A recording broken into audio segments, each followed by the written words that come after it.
The Lion, the Witch, and the Wardrobe. A journey to a magical land. A new home in a time of trouble. Once upon a time, during a long and troubled war, four siblings, Peter, Susan, Edmund, and Lucy, had to leave their busy city life behind. They were sent to live in a large old house in the countryside, far from the noise and danger of the war. The house was full of secret rooms, dusty corridors, and mysterious corners. Although it was different from the city, the children soon found that this new home held surprises they had never imagined. The mysterious wardrobe.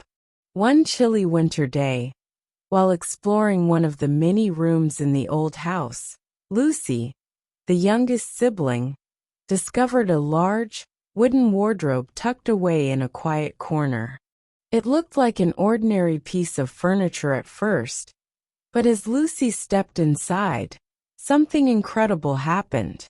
Behind rows of heavy coats and old hats, Lucy found herself stepping into a long, narrow passage that led to a land filled with snow, trees, and a strange, magical silence.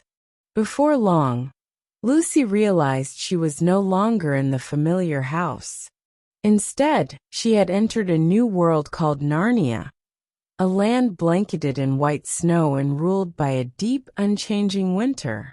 The air was crisp and cold, and the silence was broken only by the crunch of her footsteps on the frost-covered ground. A friend in Narnia. As Lucy began to explore this strange land, she soon met a gentle, kind creature named Mr. Tumnus. Mr. Tumnus was a fawn, a half-goat, half-man with soft, gentle eyes and a warm smile. He invited Lucy to sit with him in his little home beneath a twisted tree, where he explained that Narnia was under a terrible spell. The land has been trapped in winter by an unkind ruler, Mr. Tumnus explained softly. The White Witch has made it so that it never gets warm, and the magic of Narnia is hidden away. Lucy listened with wide eyes, both excited and a little afraid. She promised herself that she would try to help bring warmth and light back to this wonderful land. A world of winter and wonder. Meanwhile, back at the country house, Lucy's siblings were busy with their own adventures. Peter and Susan helped around the house and kept watch over their younger brother and sister, while Edmund, who sometimes felt misunderstood, began to wander off on his own. One day, while exploring a quiet corridor, Edmund too found a secret way that led him into Narnia. But his adventure would soon take a very different turn. In Narnia, Edmund encountered someone very different from Mr. Tumnus. He met the White Witch, a tall, regal woman with icy eyes and a voice that sent shivers down his spine. The witch promised Edmund marvelous things, endless treats, power, and fine treasures, if he would help her rule over Narnia. Tempted by these promises and feeling a little left out back home, Edmund made choices that would soon affect all of them. The cost of temptation. Edmund's encounter with the witch was filled with glittering promises that masked a darker plan. The White Witch, clever and cold, used Edmund's loneliness and desire for something more to win his trust. Even though Edmund was enchanted by the idea of riches and respect, deep down he felt conflicted about betraying the goodness he knew existed. When Lucy told her siblings about Narnia and her kind friend Mr. Tumnus, Peter and Susan found it hard to believe such a magical place could be hidden behind a wardrobe. But soon, as more adventures unfolded, all four children found themselves drawn into Narnia's fate, a destiny that was bigger than any one of them. A glimmer of hope, the Great Lion. Just as Narnia seemed to be trapped forever in a cold and bitter winter, hope arrived in the form of a majestic lion named Aslan. Aslan was more than just a lion. He was wise, kind, and powerful. a true king who cared deeply for all the creatures of Narnia. His golden mane shone like the sun, and his deep, comforting roar could be heard echoing through the snowy forests. When word spread that the 4 children had come to Narnia, Aslan knew that they were part of an ancient promise. In Narnia's old stories, it was foretold that humans would help break the witch's hold on the land. Aslan welcomed the children with gentle strength, and they felt safe in his presence. The battle for Narnia. But the White Witch would not give up her grip on Narnia so easily. She gathered her dark creatures and prepared for a battle against Aslan and the forces of good. In the deep woods and on icy plains, a great conflict began. The brave children, along with their newfound friends, the fauns, talking animals, and other gentle beings of Narnia, joined Aslan in his fight to bring back spring and banish the endless winter. Peter, Susan, Edmund, and Lucy discovered that true courage was found in helping others, even when fear was all around. Each of the children found their own special way to contribute.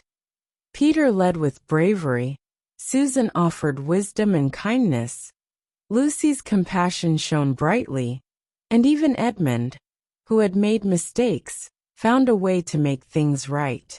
The battle was long and challenging, with many moments that tested their hearts and resolve. Aslan's sacrifice and the triumph of love. At the height of the struggle, the witch's power seemed almost unstoppable.